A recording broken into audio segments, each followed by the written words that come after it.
지난 시간 아군에게는 든든한 지원군이지만 상대편에게는 공포의 대상이 되었던 지상 공격기에 대한 이야기를 한번 쭉 해봤습니다. 오늘도 그 이야기 이어서 해보도록 하겠습니다. 홍희범 편집장님, 윤상용 교수님 나오셨습니다. 안녕하세요. 안녕하세요.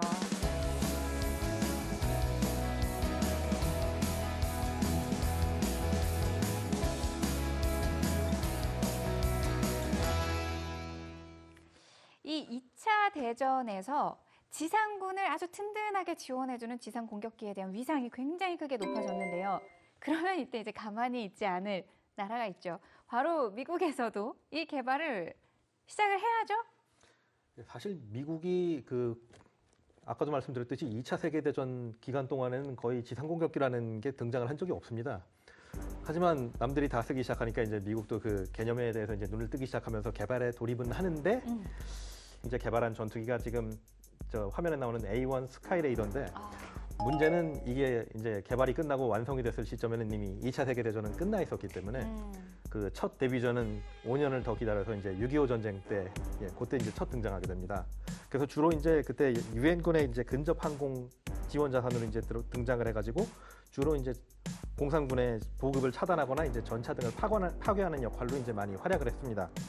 하지만 실제로 이제 A1이 제대로 활약한 전쟁은 그보다도 한참 뒤인 이제 베트남 전쟁 때입니다.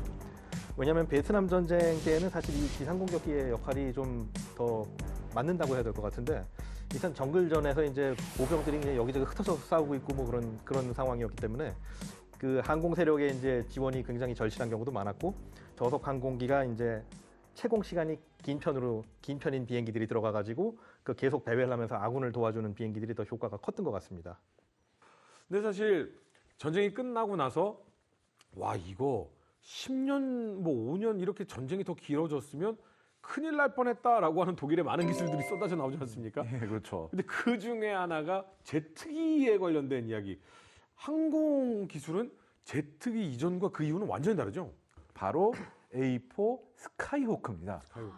이 더글러스사에서 해군 및 해병대를 위해서 만든 공격기인데 이게 정말 뭐라고 그럴까 명기라는 게 복잡하고 정밀하고 첨단 이럴 필요가 없다는 걸 보여줍니다. 이게 기본적으로는 항모에서 대량으로 쉽게 빨리빨리 운용할 수 있게 만든 기체예요. 그러다 보니까 최대한 단순하고 신뢰성 있고 작게 만드는데 얼마나 작냐? 사실 딱 보기에도 별로 안 크잖아요. 네. 이게 보통 함재기는 공간을 전략하기 위해서 날개를 접어요. 적어도 날개를 접는 기능이 없습니다. 네. 왜냐? 그럴 필요가 없거든. 그냥 없어요. 작으니까. 작으니까. 안 접어도 예. 무장 탑재량이 그러니까 크진 않아요. 3.9톤. 근데 뭐 그때 기준으로는 준수하죠. 근데 이 A4와 함께 미 해군에서 펀치를 담당했던 것이 기체가 바로 A6 인트루드이잖아요. 예. 인트루더. 네. 근데 이게 베트남전에서도 큰 활약을 했다라고 하는데 어떤 기체인가요? 사실 인트루더 하면은 이제 제일 유명한 게 아마 영화 때문에 유명한 것 같습니다. 그게 그 최후의 출격이라고 아마 한국에서 번역을 했을 텐데 그 원제 제목이 그 플라이드 오브 인트루더입니다.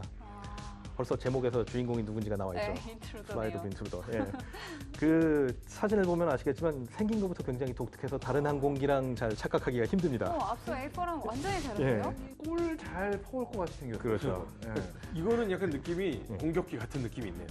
약간 앞쪽은 펑퍼짐하게 넓고 이제 뒤는 좀 네. 얄쌍하다고 해야 되나 이제 약간 얇은 디자인으로 가는데 이게 가장 큰 특징 중에 하나가 뭐냐면은 굉장히 드문 항공기에 속하는데 조종석이 병렬 방식입니다. 오른쪽 왼쪽에 앉아요? 예. 사실 이게 병렬 방식에 대해서 얘기를 하자면 저게 이제 장단점이 좀 있습니다. 일단 가장 큰 장점은 뭐냐면 그러니까 조종석 공간을 갖다가 좀 줄일 수가 있습니다. 왜냐하면 앞뒤로 앉으면은 기본적으로 계기판 같은 걸 갖다 앞뒤에다 따로 설치를 해야 되는데 요 양옆에 앉아 있으면 그냥 한 장으로 설치할 수가 있으니까 이제 그게 장점이고 그다음에 이제 같이 앉아 있으면 아무래도 얘기하기 쉽죠 좀 앞뒤로 앉아 있는 것보다는 그래서 커뮤니케이션이 좀 쉽다는 장점은 있는데 그럼에도 불구하고 이제 많이 잘 안 쓰는 이유 중에 하나는 보시다시피 앞이 넓어져 가지고 좀 양력이나 뭐 이런 거에 좀 기동성이나 이런 거 좀 영향이 있고 레이더에도 기가 막히게 잡힐 것 그렇죠. 같은 느낌? 네. 머리가 넓어지니까 예, 그런 것도 있고 아무래도 좀 약간 운전 연습할 때도 그런 게 있지 않습니까? 자꾸 이쪽에서 운전하다 보면은 좌회전은 쉽게 하는데 우회전은 좀 약간 어색해지는 경향이 생기는데 이것도 약간 그런 보고가 좀 있습니다. 아. 조종사가 왼쪽 선에는 쉽게 하는데 아무래도 오른쪽은 좀 오른쪽 약간 공간이 좀 더 있다 보니까. 예, 어려워지게 되는 경향이 있고 그다음에 이제 저 방식을 잘 채택하지 않는 가장 결정적인 이유는 앞에 시계가 달라집니다. 그러니까 혼자 앉아서 캐노피를 쓰게 되면은 이 각도를 다 쓰게 되는데 둘이 앉아가지고 이제 하나의 캐노피를 쓰게 되면 가리게 되니까 바뀌죠. 예, 가리게 되니까 이제 요 인트루더에 대한 얘기를 쭉 하는데 나는 한 번도 들어본 적이 없는데 라고 하시는 분들이 많을 거예요. 왜냐? 진짜 미국의 공격기는 A10에서 시작되는 거 아닙니까? 시작된다기보다도 우리가 아는 미국 공격기 중에 사실 대부분의 분들이 미국의 공격기 그러면 이거밖에 모르실 거예요. 너무 상징적이죠. 진짜 네. 아이콘이라는 말이 딱 떠올리게. 이 A10은 이게 사실 등장한 배경이 공포에서 시작했어요. 공포. 뭐냐? 1960년대 유럽과 나토, 미국이 가진 공포가 있어요. 아, 소련의 전차에 대한 공포요? 바로 맞습니다. 아, 진짜 소련 전차는 몇만 대가 미적을 쓰나미처럼 밀려올 텐데 도대체 이걸 어떻게 막냐 했다가 딱 떠올린 게 정말 저거를 몰려오면 쓸어내면 되지. 그 쓸어낼 공격기를 만들자. 그렇게 해가지고 시작된 프로젝트가 A10인 거예요. 뭐 폭탄이나 로켓 이런 거 가지고는 부족하다. 네. 뭔가 정말 짱짱하게 센 기관포를 달아가지고 그냥 말 그대로 부르륵 긁어가지고 쓸어버리자. 아, 그래가지고 엄청나게 짱짱한 기관포 무장을 만들어야 되는데 아, 그러면은 그거를 싣고 다닐 비행기도 만들어야지. 네. 그래가지고 투트랙으로 개발된 게 바로 이 A10 프로젝트예요. 그래서 76년부터 실전 배치가 돼서 우리가 아는 A10이 됐는데 그게 벌써 50년 가까이 됩니다. 와, 길다. 근데 지금도 잘 돌아다니잖아요. 놀랍게도 아직까지 날아다니는 거죠. 정말 이게 참. 그리고 이제 무기 무장에 대해서 이제 얘기를 해야 될 것 같은데 그 일단 기본적으로는 하드 포인트가 굉장히 많습니다. 이 하드 포인트라는 게 뭐냐면은 항공기 이렇게 날개 같은 거 보면은 미사일을 다는 요 튀어나와 네네. 있는 그거를 갖다 이제 하나하나를 하드 포인트라고 부르는데 이게 양날개에 4개씩 있고 동체 아래에 3개가 있어서 그 장착할 수 있는 공간이 11개에 달합니다. 그리고 이런 거는 이제 아무것도 아닌 게 아까 처음부터 얘기했던 그 문제 기수 아래에 달려 있는 저 기관포. 네. 예, 저게 이제 그 GAU-8 어벤저라고 하는 30mm짜리 이제 기관포인데 네. 일단 기본적으로 분당 최대 발사 속도가 4,200발까지 달합니다. 그리고 이제 총알도 뭐 선택에 따라서 이거저거 교체할 수가 있는데 그 중에서 이제 가장 독특한 게 그 열화 우라늄 탄이라는 걸 쓸 수가 있습니다. 그렇죠. 예. 미국만 가는. 그렇죠. 근데 이제 이 열화 우라늄 탄이라는 게 약간 오해의 여지가 있어서 조금 설명을 해야 될 것 같은데 우라늄이란 단어 때문에 약간 방사능 총알로 생각을 하는 경우가 있더라고요. 근데 이게 그 열화 우라늄이라는 게 영어로 depleted 유레니움이라 그래가지고 쉽게 얘기하자면은 자연 상태의 우라늄을 채취했을 때 거기서 이제 뭐 핵폭탄을 만들든지 그럴 수 있는 그 방사능 부분을 제거하고 남은 찌꺼기입니다. 네. 그러니까 사실 실질적으로 방사능 작용 자체는 거의 없어요. 그럼에도 불구하고 이걸 왜 쓰냐면은 거의 강도가 다이아몬드에 필적을 합니다. 그렇기 때문에 워낙 단단해가지고 전차 같은데 철판에다 쏘면 이제 당연히 뚫고 들어가는 거고 두 번째는 이름이 열화 우라늄이잖아요. 네. 열화라는 게 왜 붙었냐면은 철판을 긁고 지나갈 때 이게 발화가 시작이 됩니다. 그래서 완전히 제대로 불이 붙었을 경우에는 거의 뭐 한 3,000도까지 올라간다고 이제 알려져 있고요. 내부를 다 그냥 부어버리는 정도로. 그렇죠. 그러니까 밖에서 볼 때는 탱크에 저 구멍 하나 뻥 뚫려 있는데 속에서는 통구이가 돼 있는 거죠. 엄청 무서운 탄이고 사실은 핵을 엄청 많이 생산한 국가만이 저 정도의 포를 개발할 수 있는 탄을 지급할 수 사실 있는. 그렇죠. 왜냐면 이제 미국이 저 열화 우라늄을 선택한 사실 굉장히 큰 이유 중에 하나가 싸요. 제 원자재가. 왜냐면 핵연료나 핵폭탄을 만드는 과정에서 폐기물이거든요. 그렇죠, 기본적으로는. 그렇죠. 그러다 보니까 야 돈도 원가 절감까지 되네. 돈도 굳네. 좋네. 그러면서 하는 거예요. 근데 저게 초당 수십 발이 초당 70발이죠. 네, 가서 꽂히니 와 정말 탱크가 일렬로 달려올 경우에는 지옥이 되겠네요. 저거 실사격을 딱 한 번인가 두 번인가 봤어요. 그 승진훈련장에서 하는데 오더라고 저분이. 네. 오더니 그 유명한 한번 하니까 참 표적지 바바바바바바 하는데 정말 저거 맞고 싶진 않겠구나. 그런데 이 A10 사실 엄청나게 정확하게 목적을 가지고 탄생을 했고 그리고 지금 봐도 막 와 엄청나다 이런 생각이 드는데 천덕꾸러기가 됐던 시기도 있었어요. 사실 태어난 직후부터 지금까지 내내 천덕꾸러기예요. 어떻게 보면 극단적으로 하자면 왜요? 그래도 여러 곳에서 활약했잖아요. 이게 문제가 이게 70년대 실전 배치였잖아요. 네. 근데 60년대 개발할 때만 해도 야전 부대 지대공 미사일이 막 많이 있지는 않았는데 70년대쯤 되니까 지대공 미사일의 비중이 늘어나는 데다가 심지어 사람이 들고 다니기까지 맨패드 네. 나오죠.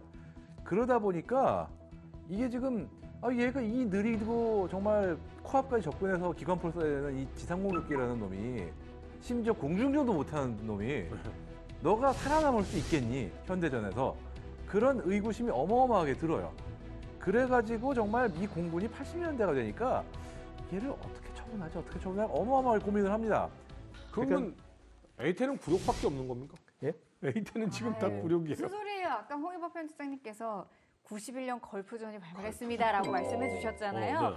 네. A10이 도대체 어떤 실전 활약을 했길래 이런 말이 나오는 거죠? 사실 A10이 제대로 된 활약을 한 사실상의 유일한 전쟁이 거의 걸프전인 것 같은데 이게 91년도에 이제 처음에 투입돼가지고 사실 활약 자체는 굉장히 화려합니다. 네.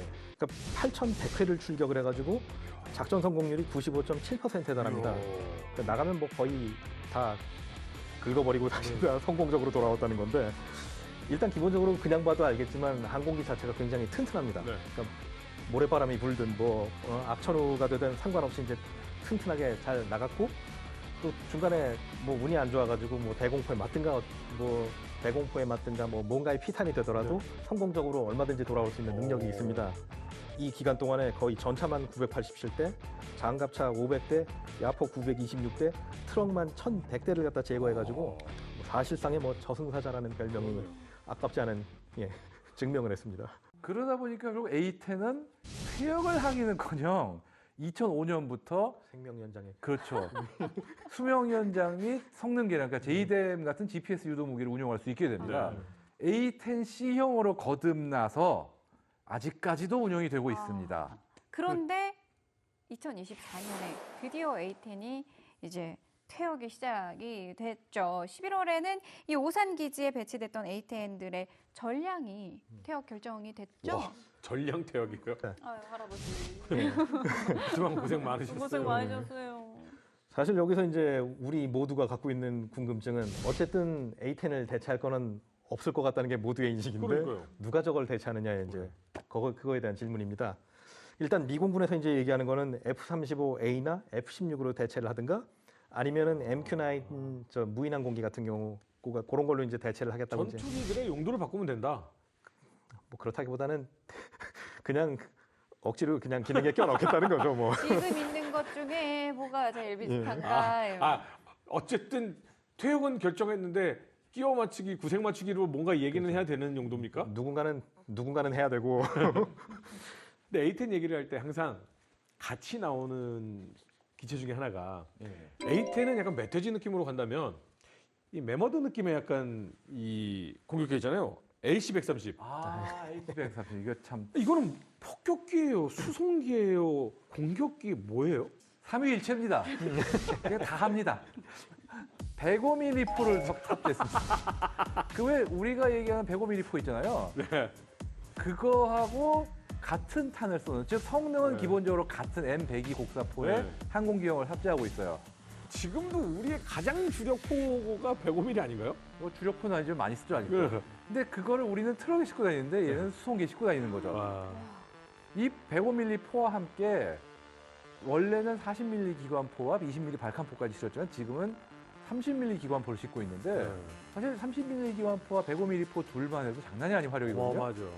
그런데 지금은 거기에 더해가지고 헬파이어 미사일이나 뭐 SDB 같은 어떤 폭탄, 정밀유도 폭탄, 거기에 그리핀 같은 정밀유도 미사일까지 한마디로 미사일로도 때리고 포로도 때리고 폭탄으로 때리고 정말 다양한 방법으로 적을 아주 아프게 만드는 그런 물건입니다. 그리고 또 중요한 게 항법 장비가 아주 좋고 그 다음에 지상 관측 및 조준 화력 관제 시스템이 정말 좋아요. 네. 그렇기 때문에 공격을 안 하는 상황에서도 야간에 계속 맨맨돈을 지상을 주기적으로 감시하면서 지상군한테 그 지상에 어떤 일인지 알려주고 위협을 탐지하고 그러니까 특수전 지원 기체로서 정말 이만한 게 없는 거죠. 자, 이제는 좀 미래로 눈을 돌려서 앞으로의 공격기는 어떻게 변해갈지 그리고 약간 한계점이 드러난 것 중에 하나가 이 미사일이 좋아지면 공격기는 쓸 데가 없잖아요. 굳이? 이게 사실 네. 어떻게 보면은 이 공격기라는 어떤 기종이 옛날같이 그렇게 전문적으로 개발될 필요가 있냐?